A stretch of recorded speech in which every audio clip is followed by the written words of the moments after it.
Quem vai dar uma manutenção nesse equipamento? Uma loucura. Não dá pra gente falar de uma receita de bolo, falar sim. assim, ó, sempre que for uma residência você vai usar isso aqui. Não, okay. Então vai muito da expectativa do cliente e do projeto que está sendo desenvolvido. E ele é obrigado a apresentar um roteiro de manutenção com os serviços que ele vai fazer e com a periodicidade. Olha, vocês vão fazer projeto? Pensa na insolação. Sol, face norte, pega sol o dia inteiro. Pega sol de manhã e de tarde. Isso. Face oeste, pega sol da tarde, face leste, pega sol da manhã.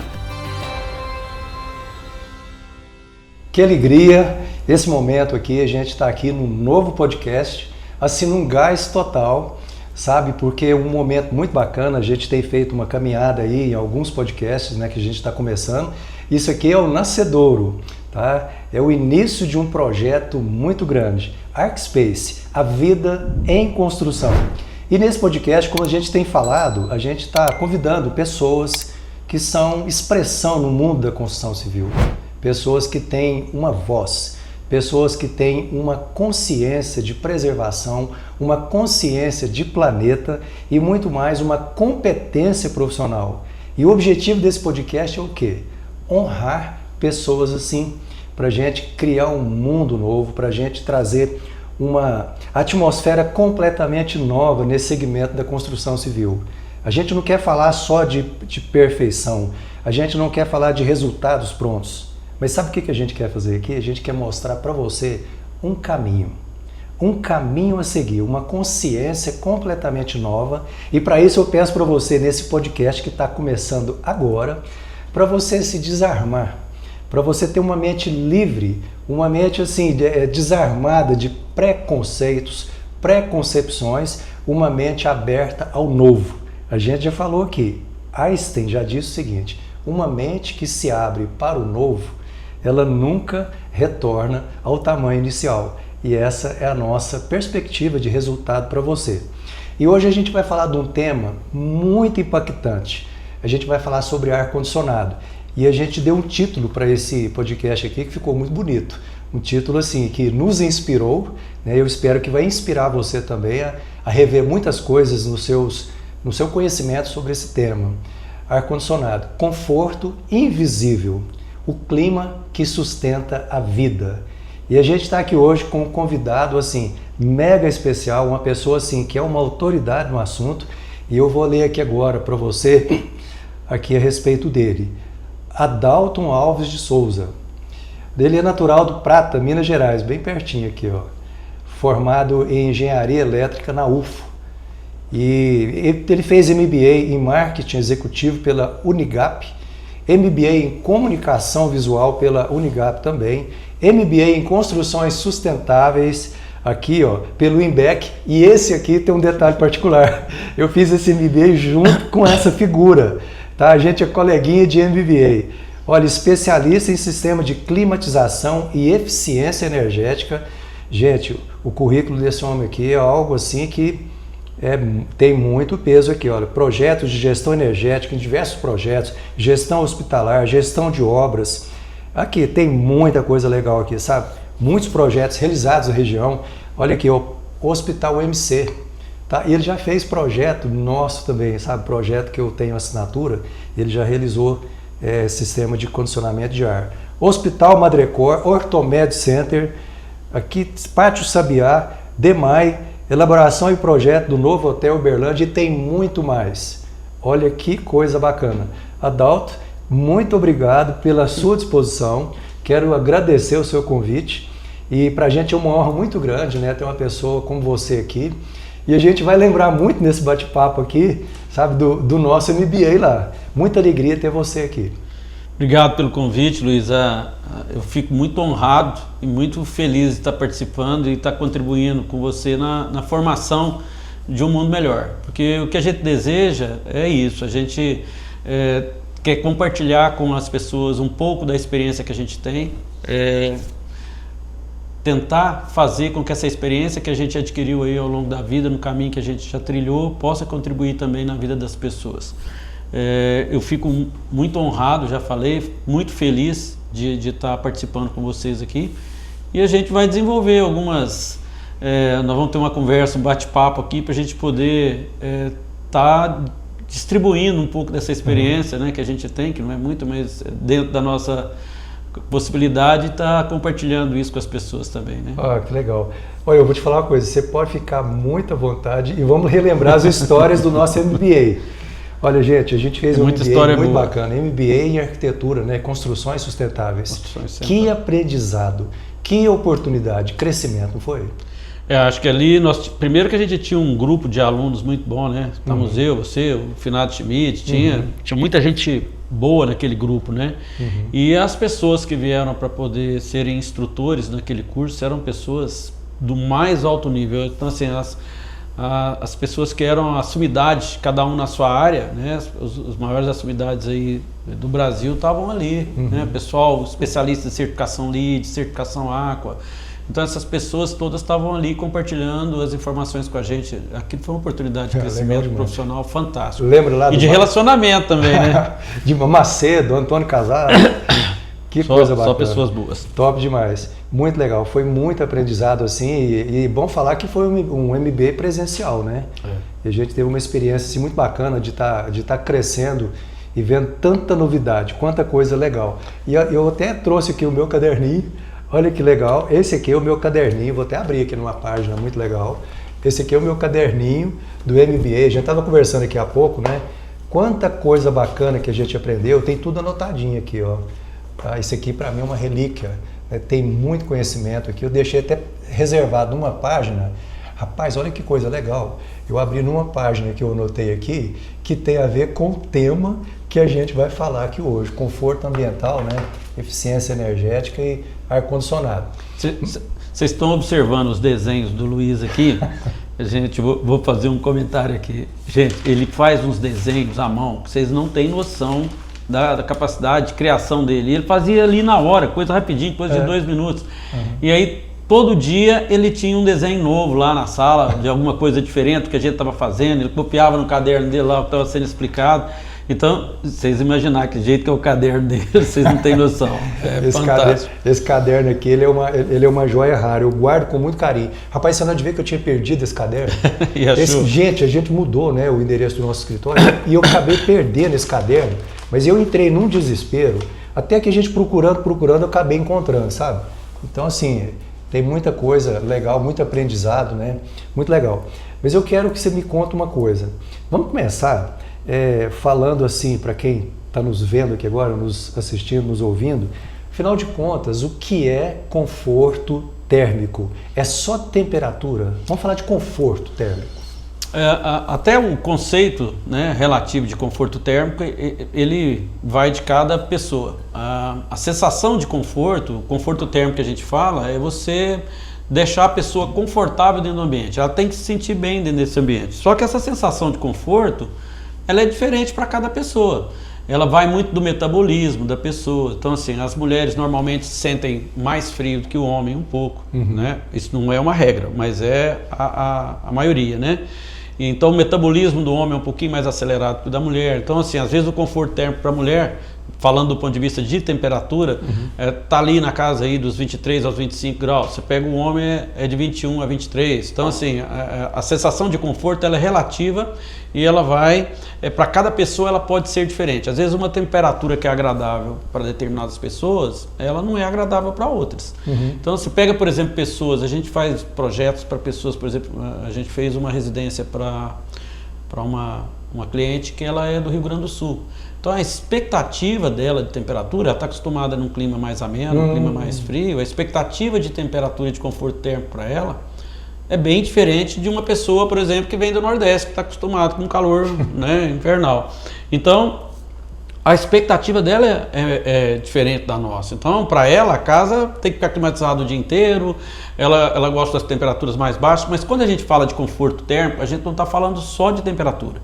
Né? Você tem a umidade. Então, por exemplo, se você está com uma temperatura de 25 graus, e você está num clima seco, essa temperatura não te gera tanto desconforto como uma temperatura de 25 graus no Rio de Janeiro ao nível do mar. A umidade é alta, a sua capacidade de troca térmica com o ambiente é menor, porque o ambiente é mais úmido, então você não transpira da mesma forma. Então, a sensação térmica que você tem num ambiente mais úmido é uma, num ambiente mais seco é outra. Em compensação, O ambiente seco te gera, igual Brasília, que é um clima muito seco, ele te gera desconforto na respiração, ele te dá... Então, assim, quando a gente fala de conforto térmico, a gente está falando de temperatura, mas está falando de outras coisas também. É a sensação térmica que você está tentando oferecer para a pessoa, e você quer deixar essa pessoa com essa sensação térmica que seja agradável e satisfatório para ela, né? Acho que a gente resumidamente é isso. Legal. Na sua experiência, Adalto, no dia a dia, né, de projetos, você está sempre atendendo residências, né? Você já até fez projeto para a gente aqui, né, como eu citei no começo. Na sua experiência assim, no dia a dia, a gente tem tantas siglas, né, são tantos modelos, né, de equipamentos, ar-condicionado. A gente vê falar split, VRF, cassete, multi-split. Até nós fizemos um projeto aqui em Uberlândia que a gente usou esse sistema chiller, né, com água gelada. Como que a pessoa escolhe um sistema de condicionamento de ar-condicionado para determinado tipo de construção? Como que você vê, como que você orienta a escolha do sistema? A gente tem um universo muito grande de fatores que vão predeterminar o tipo de sistema que a gente vai utilizar. Mas eu acho que a principal visão que a gente precisa ter, e que eu acho que é isso que é o pontapé inicial disso tudo, é a expectativa do cliente. A gente precisa primeiro entender qual que é a expectativa do cliente, entender qual que é a finalidade do ambiente, como é que ele vai usar esse ambiente, né? E aí depois que a gente vê qual que é essa expectativa do cliente, a gente precisa entender também qual que é a disposição dele em investir. Porque você, do mesmo jeito que você tem, a gente falou do universo de nomes, junto com esse universo de nomes vem um universo de preços também, muito diferentes. Então, quanto que o cliente está disposto a investir para poder climatizar a casa dele, para climatizar o escritório, né? Às vezes o cara está com um negócio novo e ainda não sabe, ele tem uma expectativa de payback, não quer investir muito no início, então já é uma empresa que está fazendo, está abrindo uma nova sede, ela já quer tudo bom e do melhor, já está consolidado o negócio, então a gente precisa entender qual que é a expectativa do cliente, o que ele deseja atingir. O uso desse ambiente define também o tipo de equipamento que a gente vai usar. Isso. Se eu vou fazer, por exemplo, um escritório, o escritório tem 100 metros quadrados, eu vou colocar lá 20 pessoas, é uma coisa. Se eu vou fazer um call center lá com 50, 100 pessoas, é outro tipo de sistema, né? E aí a gente tem mais um outro aspecto que precisa ser olhado, que é a questão da arquitetura. Você tem um ambiente que ele tem as limitações do espaço, você tem as limitações da arquitetura, e quando eu falo a limitação, é porque às vezes você pega um prédio pronto que você vai climatizar e esse prédio não foi pensado para o ar-condicionado. Aí você vai quebrar a cabeça para ver de que maneira que você vai fazer aquela climatização em um prédio que já é existente. Então a gente quando a gente está começando algum projeto novo, tudo fica mais fácil. Porque você tem uma concepção do projeto, você fez uma reunião com o cliente já definiu com o arquiteto o que ele deseja para aquele espaço que está sendo construído, e a gente vai nesse caminho de entender qual que é a expectativa do cliente para definir qual o sistema que a gente vai fazer. Nós tivemos agora há pouco tempo, foi uma experiência até muito enriquecedora. Desde o início da minha trajetória profissional, a gente tinha como objetivo contribuir um pouco com a formação das pessoas. Então, eu fazia uma vez por ano na Universidade Federal de Uberlândia, umas vezes, 2 vezes, porque era por semestre, uma palestra falando sobre sistemas de ar-condicionado para a gente orientar os futuros arquitetos, futuros engenheiros, para na hora de fazer uma concepção de projeto, eles entenderem de que maneira que eles iriam utilizar. E agora, na última reunião que eu tive com eles, nós pegamos lá uns 5 grupos de arquitetos e cada um com o seu projetinho para o mesmo espaço, para a mesma torre, cada um com o seu conceito e cada um pensando num tipo de sistema de ar-condicionado que ele iria fazer para desenvolver aquele projeto dele. Então, isso era muito gratificante. Só que a hora que você esbarra ali, você começa a desenvolver todos esses conceitos de o que eu vou usar? Eu vou usar um split, eu vou usar um VRF, eu vou usar um sistema de água gelada, eu vou trabalhar com difusor linear.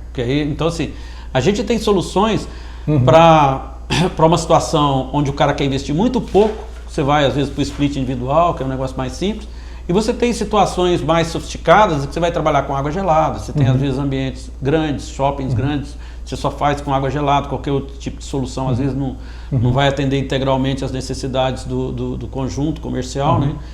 Então, o que vai definir o tipo de sistema que a gente vai usar é muito mais a expectativa do cliente, o tipo de estrutura que você tem na arquitetura e quais são os objetivos que você deseja atingir com essa climatização. Legal. Hoje a gente tem um universo de equipamentos bastante amplo e a gente tem soluções para todo tipo de climatização. Legal.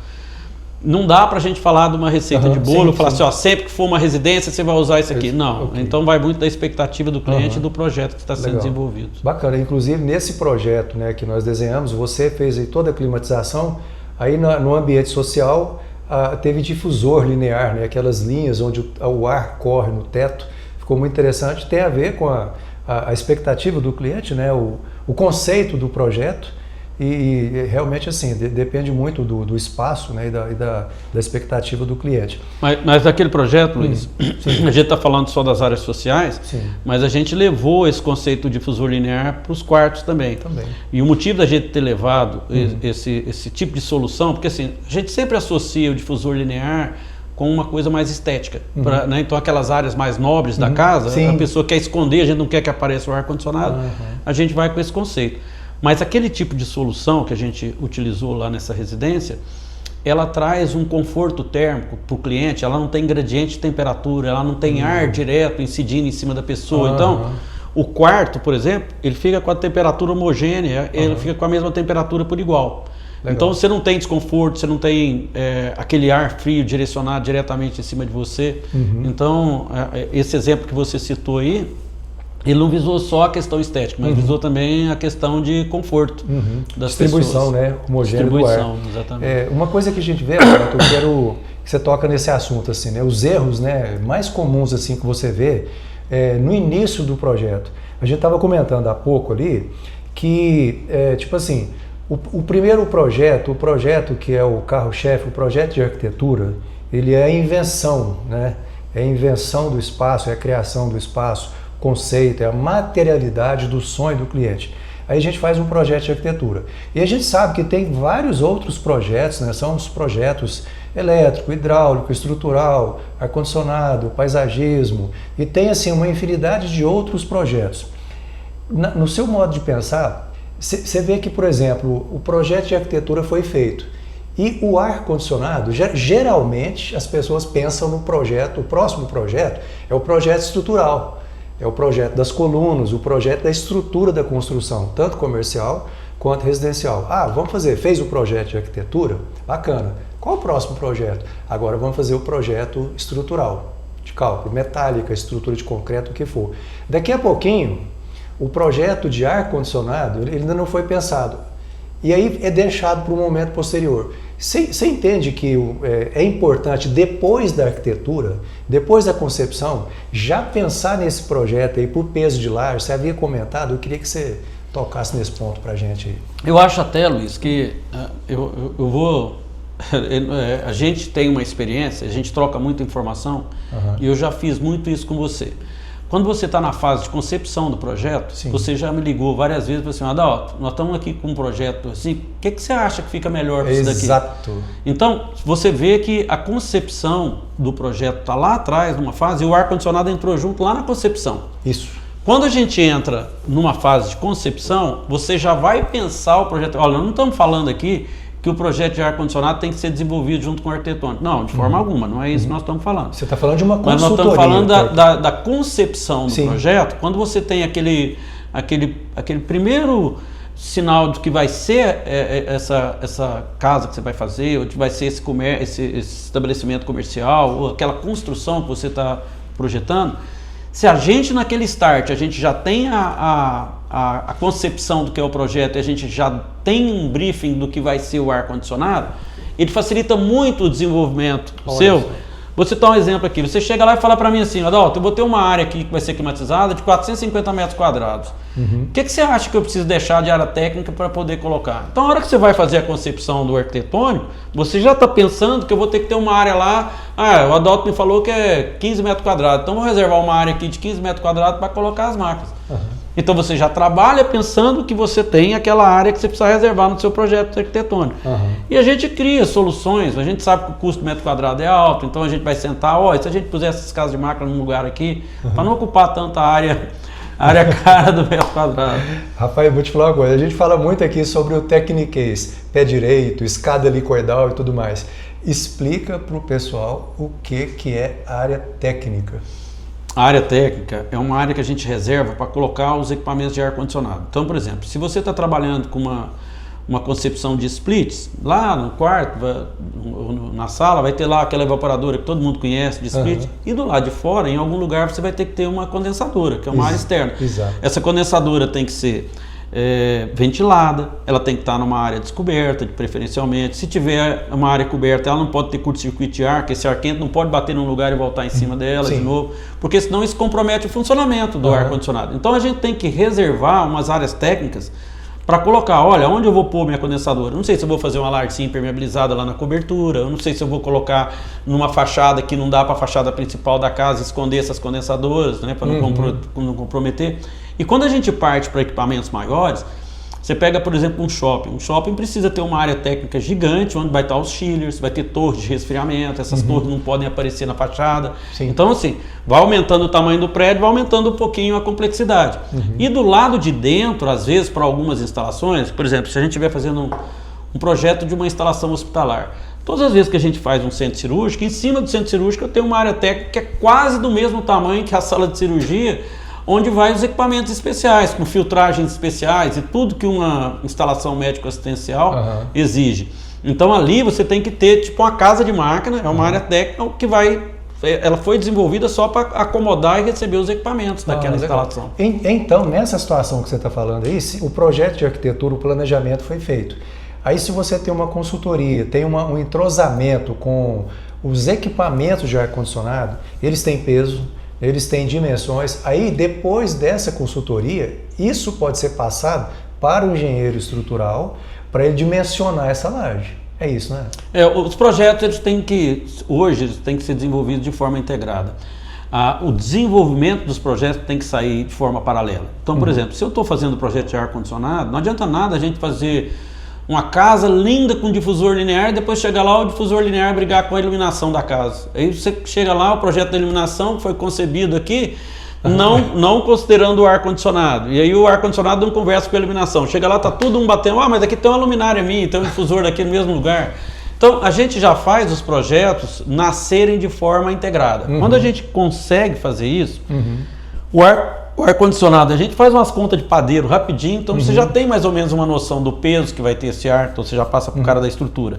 Você já sabe mais ou menos qual vai ser o consumo desse ar-condicionado, então o cara que está desenvolvendo o projeto elétrico já vai considerar aquela carga elétrica na concepção do projeto dele. Então os projetos caminham de forma integrada e você consegue desenvolver sem ter muito problema. Depois você vai fazer as compatibilizações, obviamente, mas assim, as coisas avançam muito melhores dessa maneira. Legal. Há pouco você comentou com a gente aqui, né, nos bastidores, aí que você esteve na China fazendo uma viagem lá e tal, e foi um crescimento assim muito grande. Como que você vê assim o ar-condicionado, ele afeta, por essa experiência sua, não só de novidade, né? A gente vê Dubai com tanta coisa Adalto, assim, com tanta evolução, né? Ar-condicionado numa praça a céu aberto com condicionamento de ar. E como que você vê assim nessa viagem sua na China lá? O que você viu assim de novidade no ar-condicionado em relação à saúde, né, o bem-estar das pessoas? Eu acho que hoje os conceitos com relação a bem-estar, com relação à saúde, eles, de uma determinada maneira, eles são já universais.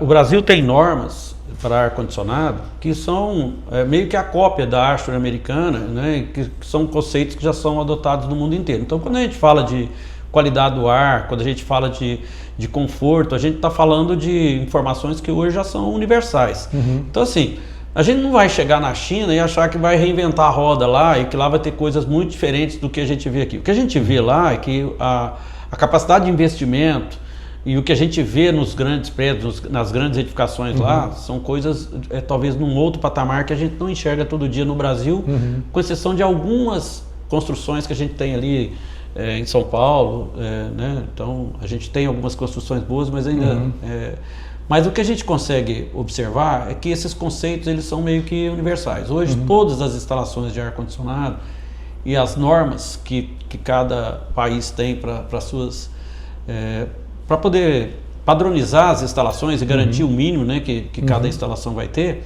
todo mundo fala em algumas diretrizes que são básicas. É você ter renovação de ar, você ter um conforto sem ter gradiente de temperatura. Então a gente sabe que o posicionamento do equipamento tem que ser de tal forma que ele não vai prejudicar a sua saúde, porque o ar-condicionado que está ali para poder te dar conforto térmico, se você posicionar ele de forma errada, vai ficar um ar de 10 graus em cima de você e você vai amanhecer com a garganta ruim, vai amanhecer, porque ao invés de ser conforto térmico, é um desconforto térmico. Então assim, esses conceitos, se eles forem utilizados, a gente entende que hoje o ar-condicionado é um aliado. Antigamente era um artigo de luxo, hoje eu acho que é um artigo de necessidade. Tá certo? A pessoa que dorme mal por falta de calor, por falta de calor no outro dia, ela não dormiu direito à noite, ela vai estar irritada, ela vai estar mal-humorada, o sono afeta a produtividade, afeta tudo. E sobre a manutenção, tipo assim, a manutenção do ar-condicionado. O que é essencial na manutenção? O tempo que tem que ser feito a manutenção. Você vê, por exemplo, em hotel. Me lembro que, não sei se foi o Macedo, alguém lá no nosso MBA, que ele falava que sempre que ele chegava no hotel, ele abria, ele andava com uma escovinha na bolsa, sabe? Abria lá o filtro do ar. Ele abriu o filtro para ver como estava sujo, estava era o Macedo. Ele foi o Macedo, né? Ele falou assim, alguém dormiu aqui antes aqui tem resto de alguém aqui, sabe? Então, assim, a manutenção do ar, o que é essencial, assim? Como é que você vê isso? Isso tem sido negligenciado? Eu acho que o Brasil tem uma norma que ela foi editada em 2016 e ela virou lei.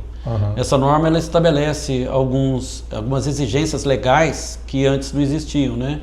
Para exigência da manutenção em estabelecimentos que são de uso coletivo. Por exemplo, se você tem uma loja e atende cliente, você tem que ter um contrato de manutenção e tem que ter o PMOC, que é o Plano de Operação, Manutenção e Controle. Então, o que são os benefícios e por que da exigência dessa norma e dessa lei, né? O problema que a gente tem, nós tivemos há muitos anos, o Brasil despertou para a manutenção há muito tempo atrás com um ministro que morreu com uma infecção que ele pegou por bactéria e fungo no ar-condicionado. Tinha um tipo de legionela lá e eles viram que os dutos do ar-condicionado estavam todos contaminados. A partir dessa identificação do problema que teve e do porquê dessa pessoa ter morrido numa instalação onde ele trabalhava, a gente passou a partir dali no Brasil a ter um pouco mais de atenção com relação a isso. Mas a manutenção do ar-condicionado, a manutenção preventiva, ela previne uma quebra precoce, então a vida útil do equipamento é preservada, o investimento que você fez, você está cuidando do seu dinheiro, você garante a eficiência do equipamento. Então, se você está fazendo a higienização e a limpeza desse equipamento constantemente, você está garantindo a performance e a eficiência desse equipamento. Então, esse equipamento vai render muito mais, então ele vai economizar muito menos. Ele vai trabalhar menos para atingir aquela temperatura porque ele está limpo. Né? E o outro benefício que a gente tem, que eu acho que esse aí talvez seja o melhor deles, é de você garantir a qualidade do ar que você está respirando, a qualidade do ar do ambiente. Se você entra num quarto de hotel, como você falou, e o filtro do ar está todo sujo, a bandeja do ar-condicionado está suja, tem lodo na bandeja, aí vai ter mau cheiro, vai ter mofo lá dentro desse ar-condicionado, que qualidade que é essa que esse hotel está vendendo para esse cliente? Então, se você faz a limpeza do ar-condicionado, você está garantindo que esse cliente não vai ter uma rinite alérgica, você está garantindo que o ar que ele está respirando é um ar limpo, é um ar de qualidade. Esse quarto de hotel tem que ter renovação de ar. Então, hoje, a gente acabou de fazer um hotel lá, uma das principais preocupações que está na lista do pessoal olhar é olhar no quarto e ver se tem renovação de ar. E, por exemplo, em ambiente como um shopping, todo cidadão, eu me lembro que alguma coisa foi falada assim lá no MBA. Você está num shopping, toda pessoa tem direito a ver como que é a manutenção do ar num shopping. Isso pode ser público? Eu tenho direito de saber? Essas instalações de atendimento público, igual são shoppings, hoje eu falei para você que tinha uma lei que foi assinada no governo Temer em 2016 e ela é lei. Porque a gente tem normas. Norma está lá, nós temos a norma de ar-condicionado, a 16.401, ela é uma norma que para projeto de ar-condicionado tem que fazer. em 2016 foi criada uma lei. A lei é diferente da norma. A norma, sim. ela deseja padronizar. Uhum. A lei não, ela te obriga a algumas cumprir. coisas. E você tem algumas penalizações, você pode ser multado pela vigilância, se for denunciado. Então hoje, todo comércio e toda edificação que é de uso coletivo, que tem mais do que 5 TRs, equivale a 5 aparelhos de 12 mil, ele é obrigado por lei a ter um contrato de manutenção com uma empresa prestadora de serviço. Essa empresa tem que ter um responsável técnico que assine uma anotação de responsabilidade técnica pela manutenção que está sendo realizada, e ele é obrigado a apresentar um roteiro de manutenção com os serviços que ele vai fazer e com a periodicidade. Isso que eu queria te perguntar. Você perguntou para mim sobre com qual periodicidade eu tenho que fazer. Essa periodicidade, ela varia de ambiente para ambiente. Sim. Se o cara tem, por exemplo, uma residência, o quarto dele está numa região limpa, está num condomínio fechado, que não tem passa ônibus, não passa nada, a necessidade de limpeza, a periodicidade é mais distante uma da outra. Mas o cara está lá na Afonso Pena, passando ônibus toda hora, fuligem, carro o dia inteiro, esse ar que vai para esse ar-condicionado é pior, a sujeira é maior, então você tem uma necessidade de limpeza maior. A gente, de vez em quando, a gente tem alguns clientes que a gente faz manutenção, e que esses clientes têm um índice de pó muito grande. Por exemplo, onde você vai, por exemplo, onde tem produtos de ração, essas coisas, produtos de alimentos, você fabrica arroz, você tira a casca de arroz ali. Então tem ambientes que têm um índice de pó muito alto. Esses ambientes requerem uma manutenção periódica menor. Nós temos alguns clientes que têm uma exigência de limpeza de quinzenal. De 15 em 15 dias você tem que ir lá limpar o filtro, porque senão os filtros já entupiram, já saturaram tudo. Sim. E tem cliente que, se você fizer uma manutenção semestral, está de bom tamanho, porque você chega lá, depois de 3 meses, está limpo, do mesmo jeito que você teve há 3 meses atrás. Mas assim, eu diria que a manutenção entre mensal e trimestral é o ideal, porque você tem fungos na bandeja, que se você fizer a limpeza a cada 3 meses, você evita a criação de lodo, formação de um punhado de outras coisas. E garante a eficiência. Em ambiente de laboratórios, né? Tem muita... Não é só ambiente de laboratório não, Luiz. Às vezes, na própria máquina do quarto da gente, se você não fizer uma limpeza, aquela bandeja, esse condensadozinho, essa umidade que vai sendo tirada no ar e que sai pelo dreno do ar-condicionado, aquela água passa pela bandeja e aquela bandeja pode ir criando um lodo ali, você tem que periodicamente limpar. Uma coisa que eu sempre quis saber, Adalto, é tipo assim, você está num ambiente, ele está super gelado, é frio demais. O problema é o equipamento ou é o projeto, a especificação do equipamento? Eu diria para você que 95% dos problemas estão ligados ao projeto. Eu não diria que é do equipamento. Isso. Eu diria que a maioria dessas situações que você tem é de uma má distribuição de ar, de um equipamento mal dimensionado. Na maioria das vezes ele está mal posicionado.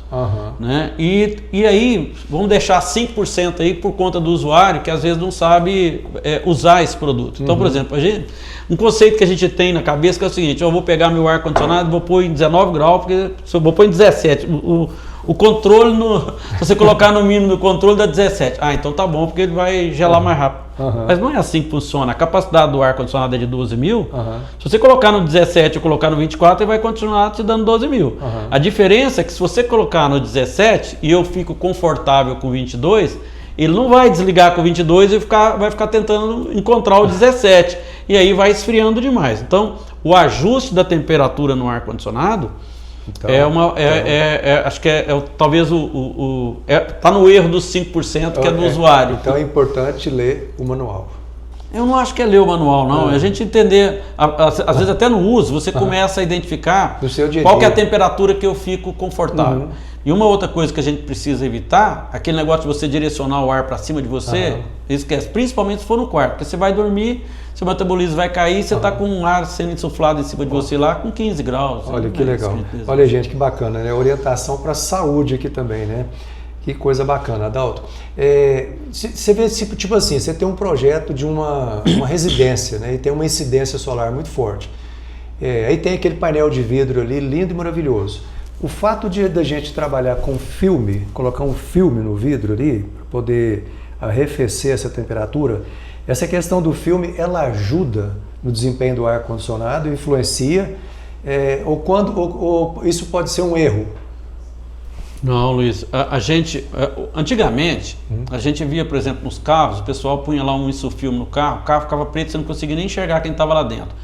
aquele insufilme que o cara colocava no vidro do carro, ele tirava muito mais a iluminação do carro do que tirava o calor dos raios ultravioleta, porque era o tipo de filme que tinha. Hoje a gente tem vidros especiais, você que é arquiteto, você conhece o vidro Louis, tem outros vidros, e tem películas da 3M que são películas muito especiais e que, se você pegar aquele insufilme que o pessoal punha antigamente, ele filtrava 70% da iluminação e filtrava somente 30% dos raios UVs. Olha. Hoje é o contrário. Você pegar um bom vidro, um vidro Louis, ou se você pegar, por exemplo, uma película da 3M, ele deixa passar 70% da iluminação, ou seja, ele só tira 30% da iluminação, e ele deixa passar só 30% dos raios UVs, ou seja, ele filtra 70%. Então agora você imagina assim, você tem um vidro lá que está recebendo sol e esse sol está entrando, esquentando tudo que está dentro do ambiente. Está danificando a cor do sofá, está danificando os móveis, está tirando... Se você coloca um filme, além de você proteger as instalações internas, toda essa carga térmica que ia ser gerada por esse calor do sol que entrou, você descartou ela no vidro. Você descartou ela lá na película. Quando você faz isso, você diminui o investimento no ar-condicionado, porque o ar-condicionado precisaria ser de 18 mil, às vezes você pode colocar um de 12, só exemplificando aí. Você diminuiu o seu consumo de energia, porque se você não tem mais o ar de 18 ou de 24, você vai ter um ar de 12, então o seu consumo de energia é muito menor.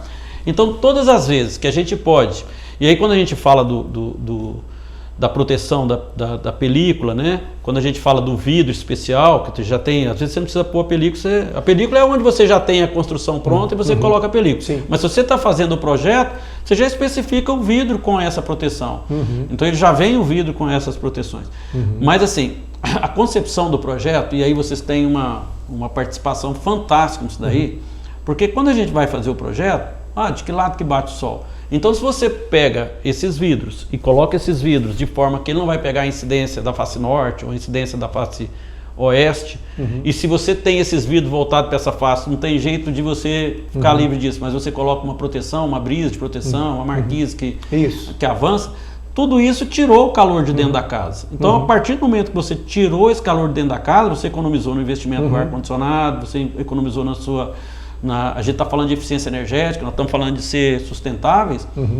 Essa sustentabilidade, ela começa na concepção do projeto. Você direcionar a casa no terreno de forma que ele pegue uma incidência solar menor. Às vezes ele não consegue evitar isso, porque eu estou numa esquina aqui, eu só tenho 2 fachadas aqui, não tem muito o que fazer. Então, o que a gente faz? Usa de elementos de proteção, brises e outros elementos que podem também eliminar. Se a gente conseguir tirar esse calor antes dele chegar no vidro, é melhor do que você colocar a película.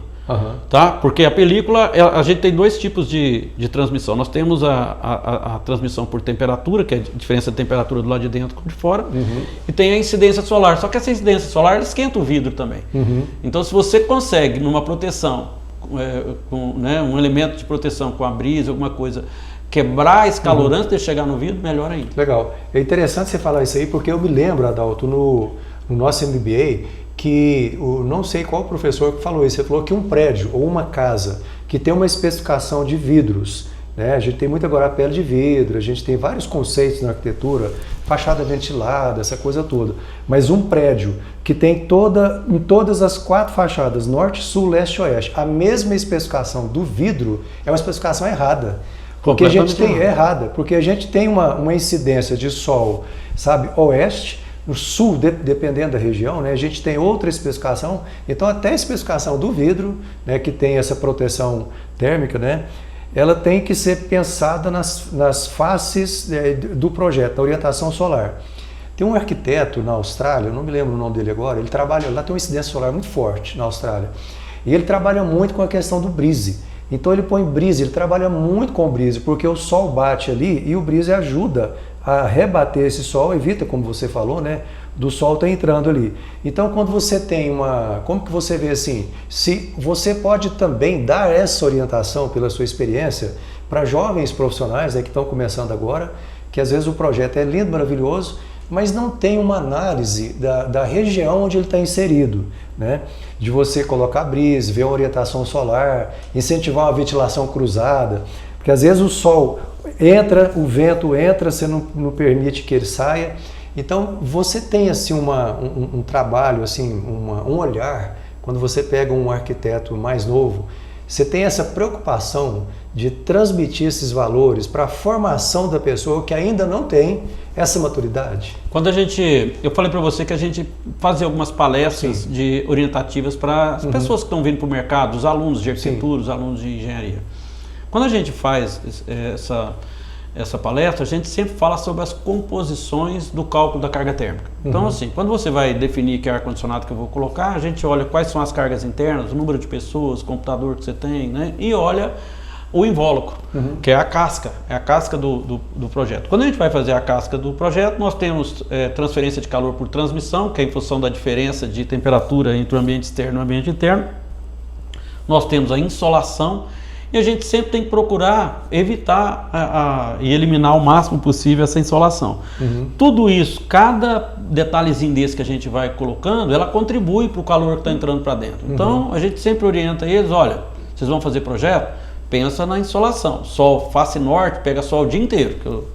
Pega sol de manhã e de tarde. Isso. Face oeste, pega sol da tarde. Face leste, pega sol da manhã. Face sul, praticamente não pega sol hora nenhuma. Porque o Brasil está no hemisfério sul, então aquela fachada... Então, assim, a gente sempre procura falar, olha, tomem cuidado com a parte da insolação. Porque essa é uma parte. Área envidraçada, o Brasil é um país tropical. O conceito de pele de vidro ele surgiu lá na Suíça, que era um país frio, para aproveitar o máximo de iluminação solar e aquecimento pelo sol. Aqui, se a gente falar em aquecimento pelo sol, esse calorão nosso aí... Aqui muda. Vai complicado. Isso é complicado. Vamos falar de sustentabilidade, né? Às vezes o conceito de sustentabilidade, às vezes é só teoria, né?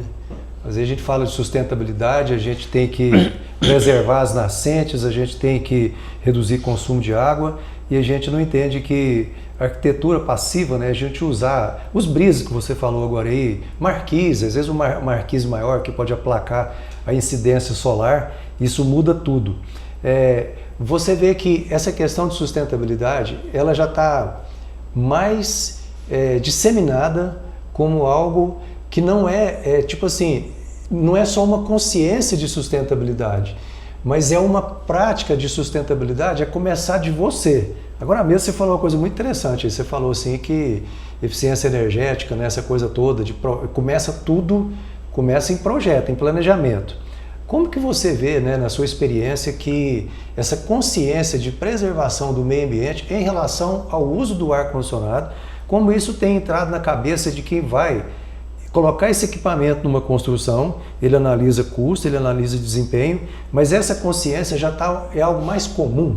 Como é que você vê isso? Antigamente não. Antigamente a preocupação do pessoal era muito com a questão de custo.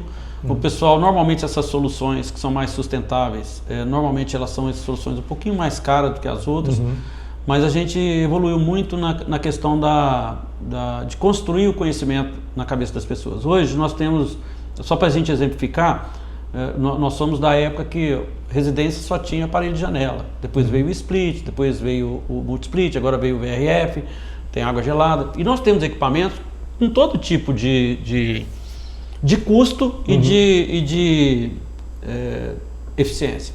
Normalmente os equipamentos que são mais eficientes custam um pouco mais caro, mas assim, como a disseminação do uso do ar-condicionado ela cresceu demais da conta, principalmente no Brasil, antigamente era um artigo de luxo, o cara não dava conta de comprar. Hoje não, cara, hoje qualquer pessoa vai lá no Magazine Luiza, compra um ar lá em 10 vezes e coloca na casa dele. Então hoje a gente brinca que até casinha de João de Barro tem ar-condicionado. Então isso mudou muito e com isso aumenta também o volume de produção. Então aqueles equipamentos que antigamente eram caros, hoje já não são mais tão caros, a diferença de preço já não é tão significativa. Então, só para a gente usar um exemplo prático, quando a gente fala do sistema VRF, que é um sistema que está se tornando cada vez mais utilizado em residência, em comércio e coisa, esse tipo de equipamento, ele consome 50% do que um equipamento convencional consumiria. Mesmo? Às vezes até mais. Se a gente pegar, às vezes ele consome 40% do que era o ar-condicionado que não era inverter antigamente, que era o ar-condicionado convencional. E ele não custa muito mais caro. Mas mesmo que ele custe um pouquinho mais caro, Se você pôr na ponta do lápis, o consumo de energia que ele vai ter vai te dar um retorno tão significativo que o payback de investimento é 1 ano e meio, 2 anos. Em 2 anos, essa diferença de custo entre o equipamento melhor e o equipamento mais simples, ela já se pagou e esse equipamento vai durar 10, 15 anos, o resto dos anos esse equipamento já se pagou 3 vezes. Saiu de graça para você um punhado de vezes no consumo de energia elétrica.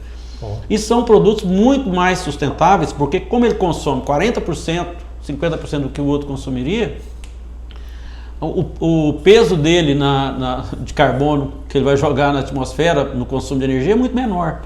E os gases desses produtos também são sustentáveis. Esses produtos novos, eles trabalham com determinados tipos de gases que não agridem a camada de ozônio, né? Então, assim, a gente tem hoje equipamentos bastante sofisticados que o consumo de energia, mesmo quando a gente fala de grandes capacidades, nós temos hoje equipamento com mancal magnético que não tem atrito. É como se fosse o maglev lá, aquele trem que flutua, o motor funciona sem eixo, sem nada lá dentro, ele funciona livre. Legal. Então já tem coisa muito boa aí. Como que você vê assim, Adalto, o futuro, né? A evolução, a tendência, o que está caminhando, na sua visão, para o futuro dos equipamentos de ar-condicionado? O que você imagina que vem por aí? A gente tem percebido, a gente vai falar até um pouco mais do que da evolução dos equipamentos, mas falar sobre a evolução das pessoas também, né? Então, antigamente, o cara ia lá, metia uma parede de janela, fazia um buraco na parede, punha o aparelho lá e pronto. Esse era o conceito que tinha. Hoje existe uma preocupação muito maior das pessoas que estão comprando e adquirindo esses equipamentos, em adquirir um equipamento melhor, em adquirir um produto bom. A gente percebe uma preocupação muito maior dos profissionais de arquitetura e dessas pessoas já fazendo na concepção do ar-condicionado. Eu acho que a gente ainda tem muita coisa para evoluir, para melhorar no ar-condicionado, mas se a gente pensar no princípio de funcionamento dele, ele é o mesmo funcionamento da invenção que o Willis Carrier teve há 110 anos atrás. O conceito do sistema frigorífico ainda é o mesmo. Então, o que a gente percebe é uma preocupação maior com o resultado, com o que você vai fazer com essa solução.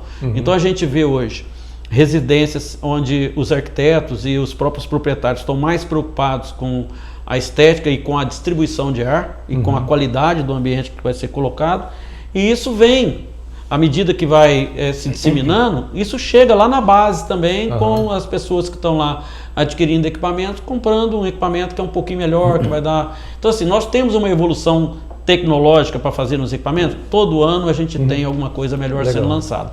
Mas eu acho que a grande diferença está muito mais na concepção, na preocupação com as pessoas, do que ele vai construir com aquilo ali e no conforto que ele vai conseguir adquirir com tudo isso, né? Legal, você falou uma coisa muito interessante. Você falou agora mesmo aí que, tipo assim, as pessoas antigamente faziam uma parede, faziam um ambiente ali, abriam um buraco ali, colocavam o ar-condicionado e pronto. Sem consciência, não tinha muita orientação, não tinha muito conhecimento e também não se preocupava muito com isso. Eu queria era refrescar o ambiente ali. Parece que não mudou muita coisa. Muita coisa mudou, mas nos prédios, eu fico observando aqui em Uberlândia, vários prédios que o equipamento do ar-condicionado, ele está ali de fora. Gente, o cara tem que ser malabarista. Ele tem que ser um malabarista assim, porque eu fico pensando, gente, o ar não está perto de uma varanda, não tem uma área técnica, ele foi colocado ali, ele ficou parecendo assim, uma coisa colocada ali. Gente, quem vai dar uma manutenção nesse equipamento? Uma loucura. A gente tem visto prédios hoje onde o cara tem que instalar o ar-condicionado no balancinho. O cara vai lá no prédio 10 andares, pega uma corda com a cadeirinha, desce com o ar-condicionado que pesa 40 kg lá na cadeirinha para poder aparafusar na parede do cara. E a hora que tiver que fazer a manutenção, ele tem que voltar lá na cadeirinha.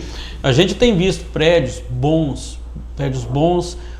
sem a solução. Então eu acho muito importante que os arquitetos, que os profissionais, eles se preocupem que você está fazendo um prédio, o prédio ele tem que preservar e oferecer a maior área possível para o cliente, porque eu sei que ele tem que pesar isso na balança, mas ele tem que criar uma área técnica que dê condições do cara fazer uma boa instalação, que dê condição do cara ter acesso para manutenção, porque se ele não faz isso, nós temos conhecimento de prédios aqui, comerciais, que o cara fez uma fachada de pele de vidro do prédio inteiro, e não pensou no ar-condicionado.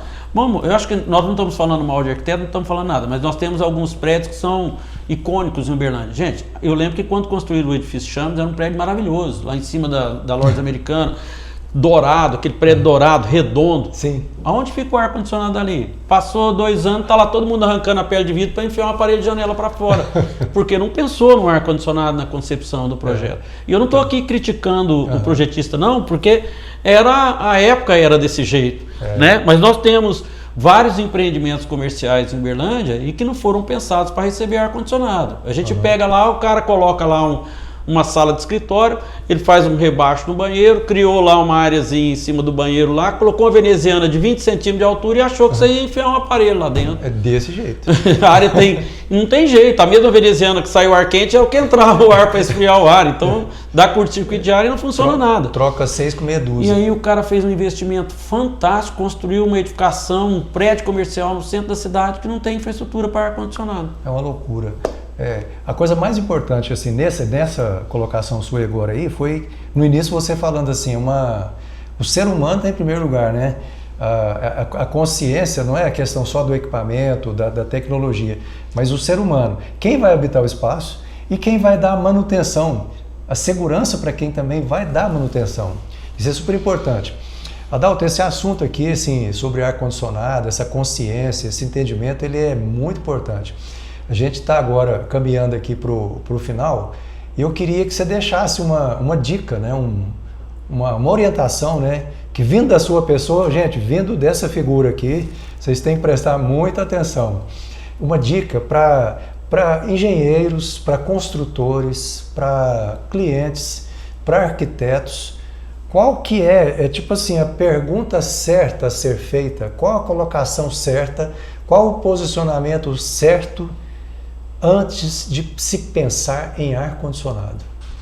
Eu acho que olhando do ponto de vista dos profissionais, né, eu acho que o cliente também deveria pensar nisso, né? E pensando em climatização, qual que é a expectativa que esse cliente tem, e ele também tem que se perguntar qual que é a expectativa que ele tem para o sistema de ar-condicionado da casa dele, do negócio dele.